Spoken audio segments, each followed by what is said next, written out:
Hi Cancer, this is Amanda Nardozzi. This reading is going to be for April 29th to May 5th.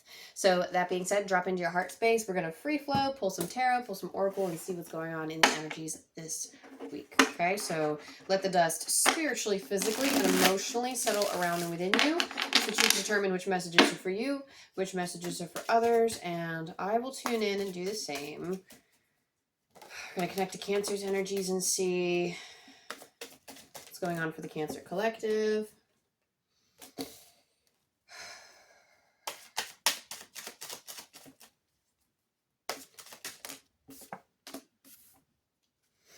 A lot of signs this week have choices to make. It's almost like you need to decide who you're going to put your energy to, what you're going to put your energy to, and I'm going to tell you right now, the situation is not hopeless. You have the Five of Cups. The Five of Cups is, I'm hearing the phrase, oh, it's hopeless come to mind. Like that's the sentence that keeps playing in my mind. The first thing that popped in my head when I look at this. It's almost like some of you are dealing with a person or a situation, most likely a person because you have the Two of Cups.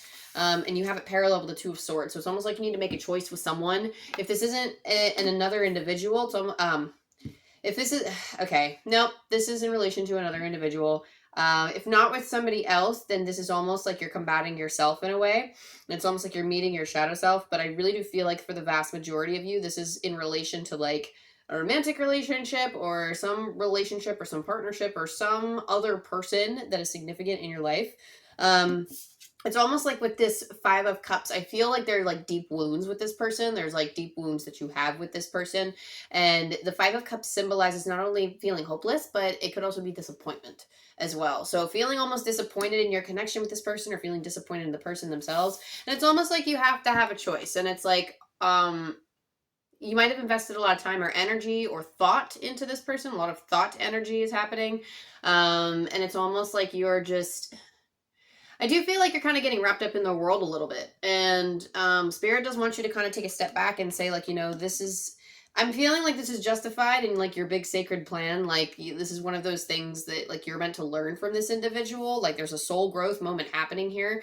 But it's almost like you're having trouble. Like, the reason why you are chasing this person or the reason why you are so wrapped up in this person is because you see yourself in them. You see parts of yourself that either like it's almost like you ache for yourself to come home, or you thought that, or maybe you found like a kindred spirit in this person. I'm seeing like somebody getting lost in somebody else's eyes, but they're looking for their own. They're looking for themselves. And that's typically what happens when we do chase after someone, or like when we were trying to get too much from a single person. We're trying to meet a lot of our needs from a single person. And it's because somehow we're not fulfilling those needs on our own. And I do believe that, you know, everybody, you know, like I think having like a romantic partner, a friendship, a one-on-one connection, having that special connection, that's an amazing thing. I think everyone should be able to get to experience it at some point in their lives, just to get the experience and to learn and grow from it. But it's almost like, and it's, I mean, it's a wonderful thing, but it's not the end all be all. But it's almost like one of those things where, oh, you met this person and now it's like, oh man, like now it's almost like, I don't know. I see you almost like narrowing in like your focus is solely on them when there are other aspects of your life that could be tended to. Like this is just the energy that I'm connecting with. Like it almost feels kind of obsessive, but like you're just like revolving around this particular person, and there is a choice.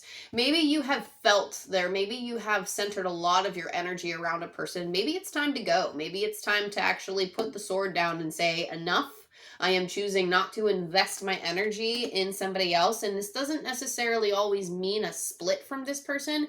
This does kind of indicate an emotional detachment or a stepping away even for a little bit, because you have the Nine of Swords and you have the Four of Swords. Now, again, this doesn't necessarily mean that if you're in a relationship that you're breaking up, but there is some type of distance that has to happen here. And that's only because you're like too invested, or it's like you're searching for yourself in this person too much, and they're not you. And they're not going to be you, which is probably what leads to this disappointment, because you're expecting something from them, and it's like, well, I would do the same. or I've given you everything that I would have wanted out of a partner. I gave you everything that I thought, you know, you could be to me. But it's almost like that person, at least at this present moment in time, can't meet those needs for whatever reason. Um, I'm hearing like there is a special someone for some of you, but and maybe they are your special someone. I'm hearing like, oh, they're my type. So I'm not sure if you're actually close to this person or if it's a crush type of thing.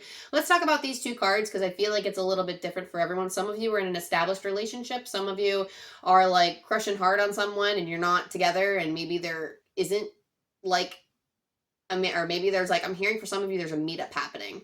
So that being said, a lot of your energy is going in. You have the Nine of Swords, which indicates a lot of fear. And then it's parallel with the Four of Swords. And the Four of Swords is indicating take a time out. I'm hearing like take a breath, take a deep breath. I'm hearing like it doesn't mean anything. It's not a big deal. It's almost like making a big deal or magnifying something that might be like a lot smaller than you feel. Or even if it is something that amounts to a rejection or it seems like the end of the world, Spirit's like, I assure you it is not.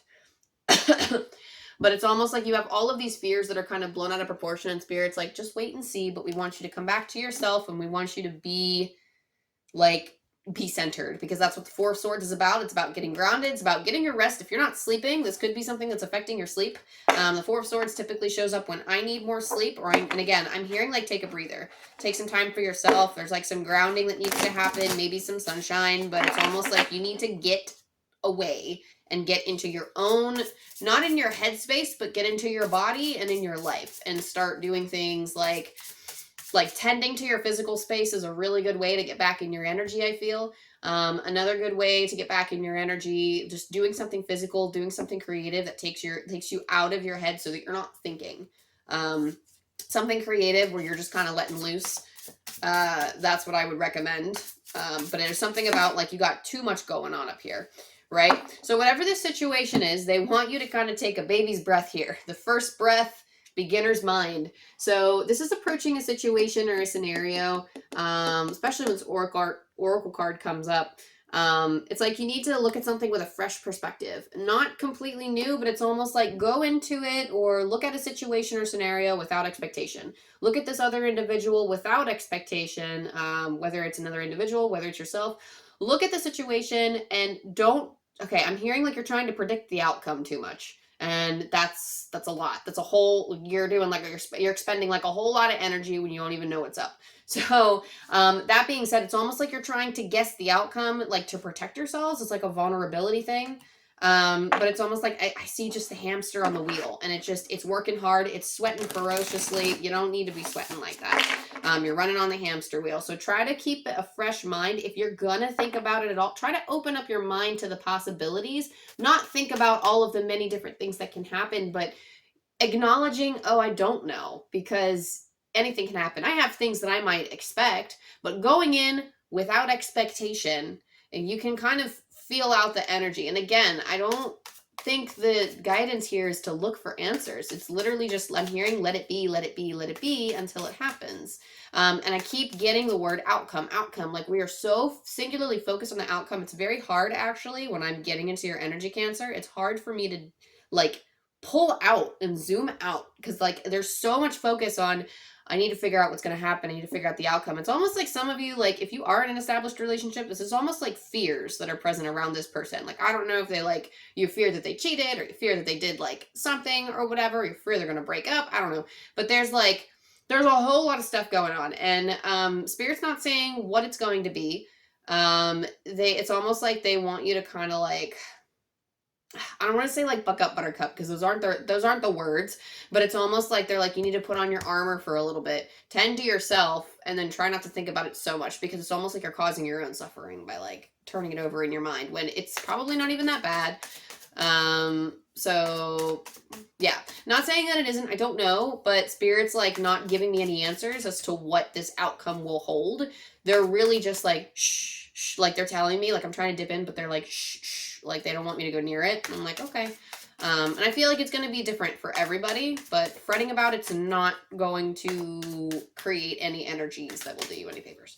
So that being said, let's just move on. Let's see, how can we embrace like the best blessings of this situation? Like, any extra messages, like what can we do to kind of veer away? So we already have beginner's mind, looking at things from a fresh perspective and trying to be open and curious. Like if there is a weird situation that comes knocking on your door, exploring it without expectation. Right? Wise one, grow within your current situation. So again, this is exactly what we were talking about like growing from this person. So this other person, this other thing, like the situation, yourself, whatever this is, whatever this, I'm hearing, okay, all right, I'm just going to channel it like a partner, apply it how you see fit, but Spirit's like, use partner. So partner, other person, whatever, they are meant to teach you something. No matter how messy it comes across, like some people are like, how can this be a life lesson? If I'm going through so much turmoil, if it's so messy, if I can't seem to figure out with my intuition what choice to make, which is what the Two of Swords is all about, especially when you have two twos next to each other.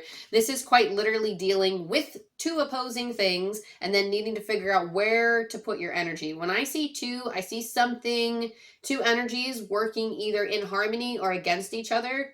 So like the Two of Pentacles, for instance, is a balance. The Two of Swords is a choice, two conflicting energies and needing to choose, or at least two swords with different weights and needing to figure out which one to drop, which one to go for, which one to wield.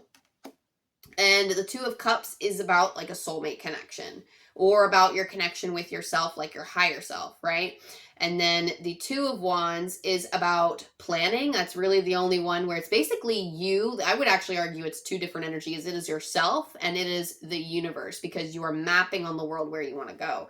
So that being said, there are two energies engaged, and the Two of Swords presents a tension because this represents an inner choice that needs to be made. You're at a crossroads of something and it's between one choice or the other choice. And the Two of Cups is indicating it could be a harmonious relationship, but when it's tensioned with the Two of Swords, it does add a layer of tension to that, which is why I say there is some tension and there's some inner conflict about which sword or which choice to yield, which sword to carry, how to wield it exactly is another thing I'm getting to. It's almost like you like how shiny the one thing is, but it's not sustainable. Like you can't carry the sword, but you're wanting to take that golden sword with you. But this other sword that's bronze, like you're more of like, I'm hearing like you're more of a scrappy fighter. Like, I don't know why I'm getting this symbolism, but it's like you want that gold shiny sword, but it doesn't really suit you. Like it doesn't fit. That doesn't mean you can't get gold, but it's almost like that bronze sword that you have will do you so, or copy sword, whatever. That brown sword that I'm seeing does you so much better because it's more lightweight, it fits you, and it's almost like your personality shines through with this other one. So it's almost like if you are contemplating on separating from this person, at least for a little while, like whatever choice encapsulates you grabbing onto your bronze sword and being able to wield it effortlessly, or at least there might be a learning curve I'm getting for some of you, because a lot of it has to do with authentic expression and speaking up, speaking out, speaking your truth. For a lot of you, this could be just walking away and learning to live on your own for a little bit, or learning to be in your own body, or like connecting with the self a little bit more. And that's kind of the learning curve of wielding this new sword. But that being said, either way, you have grown through many different situations. So you have, I'm hearing like, no matter how old you are, I hear like you lived a life. So like, I know there's an old woman on this card, but you don't necessarily have to be old. I mean, you might be, but you know, even if you're younger, it's almost like you've lived a life. Like you have lived a life and you have learned a lot, and like we will continue to learn, we will continue to grow. So just be aware that you already have the wisdom. She does have the owl on her shoulder in this card, and the owl has a moon on top of his head. I'm going to hold it up for you again so you can see it. And the moon guides intuition. The moon represents intuition in astrology, and the owl is all-seeing. So any oracle deck I pick up, the owl is always very all-knowing. It is very intuitive. It's got the eyes, is like, because they say eyes are the windows to the soul. So I typically see that imagery in like oracle cards as well. So like when their eyes are big and it's almost like they're taking in the rest of the world, and like it's like direct connection from the world to the soul. That is the intuition speaking, the world to the soul, reality, spiritual, straight down to the soul, through the human experience. That's why I think, like, that's why I feel like the owl represents a lot of wisdom. Maybe someone has a different explanation, but it almost feels like you are the owl. Like you are the woman and the owl together. Like the owl is your intuition. And you've sharpened it over time. So a lot of the things you've learned in this lifetime and a lot of things from previous lifetimes, there is one in particular one lifetime in particular. I don't know why I'm seeing a lifetime where you're on a boat or in the sea or something, and maybe you were with this person trying to work with them, because I almost see you guys trying to brave a storm together. And that could be a symbol for this lifetime too, but it's more like emotional, like an emotional storm. But it's almost like in the past you had to brave a physical storm with this person. And I don't know if they were necessarily a lover in this lifetime, or if they were like, they might have been even family or something, but it's almost like you guys were working together and there was like some tensions. So I do believe that you can work together well in this lifetime, depending on how you look at it. But again, it's, you're too focused on the outcome, and focus on yourself and then what you need in order to grow. So that being said, we're just moving on to the next cards. Unconditional love, holy love. So just understand that this connection, it's almost, I'm hearing like you'll be birthed anew from this connection. So regardless of whether you stand with this other person or not, it's almost like you are seeing the world through fresh eyes with the beginner's mind, but it's almost after the situation is past and after you've grown from it. But it's through this relationship that you recognize unconditional love, that you recognize holy love, the love that the divine has for you. Even if this ends up being like, I'm gonna say, even if it ends up being a total freaking shitstorm, okay, even if it ends up blowing up in your face and it's like a freaking train wreck, because I'm seeing trains crashing here. Not necessarily for all of you, but it's almost like whether you choose to continue with this person or not, or whether it ends up being a train wreck, either way, it's almost to teach you compassion. I'm hearing compassion. So compassion and unconditional love. So just keep that in the back of your mind and understand that the divine loves you. They're not doing this to torture you. This is a growing, it's like, I'm hearing like it's very telling from the way that you love. It's very telling with the way that you love and what you need in return for that love, if that makes sense. You also have spirit guides. I open my heart to my guides and trust in the wisdom they share with me. So just understand that they're there. They're guiding you. Some of you could be working towards your intuition. If I remember, I'll actually write this down for you. Sonia Choquette's Ask Your Guides is a really good book to look at when you're trying to connect with your spirit guides. It's literally just ask your guides. So I'm going to write that down for you, and I'm going to make sure I put that in the description below. I'll have a link with it on Amazon, and I'll put an affiliate link down there too, because if you buy it like from my channel, it supports my channel. So, but it's also just, I use it as a companion book when I connect with my guides. It's been a while since I've looked at it, but I know that like I'm at least like a few chapters in, and I've had really profound connections since then. It's basically like a workbook. But Ask Your Guides, Sonia Choquette. Look into that if you so feel called. I feel like that could be beneficial to you if you're trying to connect with your guides and you're having a little bit of trouble. But it does look into different energies. So it does talk about spirit guides, it talks about angels, it talks about spirit animals, it does go into the different branches of types of guides on the other side that you can connect to. Okay. And just understand like the wisdom that you can get if you're not going to look at the book. If you're not going to get the book, that's fine. Just connecting with them through meditation, through that rest. That Four of Swords is typically meaning like when you go into meditation or when you rest, information is being like divinely channeled through you. You don't need to be a psychic or a medium in order to get channeled information. It all happens. You don't even need to be spiritual or connecting with the universe. It happens to us all. Like when you go to sleep in a funk, you wake up feeling refreshed. Yes, there are neurological components to that. There are very physical and scientific components, but there is also a mirror to the spiritual side with that. There's always something science going on there. So it's not just all mystical, but because it's all energy, but there is like a spiritual component of like, okay, well, we're going to send you the information. And then it's almost like you wake up with a different perspective. You wake up feeling a little bit different, or like you wake up like, that's why they say like sleep on it.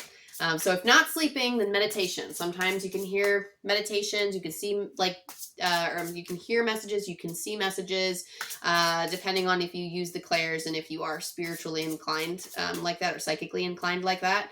If you receive your information that way, that could be a powerful way to receive it as well. And then what is it that you need right now? Y'all saw that just jump out of the deck. Reframe. Especially with this Nine of Swords being here and the constant focusing on the outcome and zooming in and just this intense focus on the one particular thing. Reframe. This is happening for me, not to me. These are those lessons of unconditional love. This is understanding that you are not put on this earth to suffer. So just in general, reframing your situation, because you do have a lot of swords energy going on here. And swords, anytime you get swords in the tarot, it is dealing with thought energy, the mind, thoughts, opinions, beliefs. And it's almost like that is creating all of this fear, that and getting that hamster wheel again. So just keep that in mind. Just work on trying to reframe it. Try to, again, have like a fresher perspective, which I find is amazing, because you have the beginner's mind, but you also have the wise one next to it, which says, look at it with a fresh perspective. They want you to be open and curious, but it's almost like they still want you to use the wisdom that you've had to discern in the moment, not the future. Nobody can discern the future because it hasn't happened yet. So while it's happening in the present, use your discernment in the present to help you navigate. Your intuition speaks through the present. It does not speak to you from the future. Some psychics, I mean, they can get time frames and stuff, and sometimes it ends up being accurate. But you know, and then when we put our head or our energy in the past, then it sits there and retells old stories and doesn't allow for us to change if we're stuck putting all our energy there.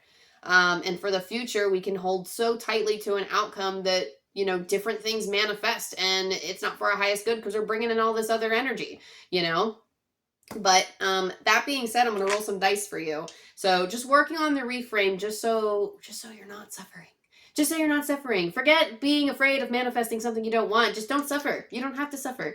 This is like that Buddhist quote of, I feel like, I'm sorry, Cancer, I'm not like beating you down here, trying to, but it's almost like spirits, like, we've been trying to get this message to you for so long. We've been trying to get this message to you, but it's almost like you just keep stretching it out. Like, I see you like stretching like out this putty, and it's almost like you keep trying to stretch it until it snaps, or you're trying to stretch it to see how far it goes, and Spirit's like, stop that. You don't need to do that. It's painful when you stretch it like that, so don't stretch it. I was gonna say something else. What was I gonna say? I don't know. Guess it wasn't that important.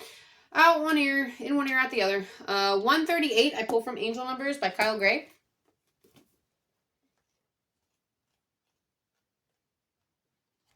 I always read these messages twice.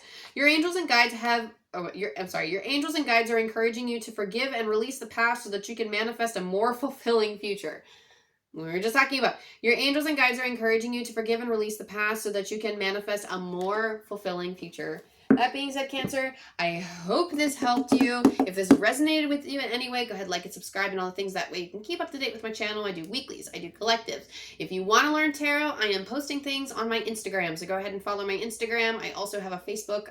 If I don't link it this week, I'll probably link it next week. I don't have it linked with the other signs, but I do post. I make the same Instagram posts, or I make the same Facebook posts as I do Instagram, or at least I try to share them.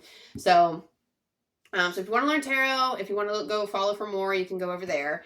And then in the meantime, yeah, I'm doing personal readings as well. So I have a website linked down below if you want to follow that. It has a list of my services where you can then email me and figure out, like, you know, usually they're more detailed and they go like really in depth to the energy. So that being said, Cancer, I hope this helped you. I love you. I love you. I love you. And I'll see you next time. Bye.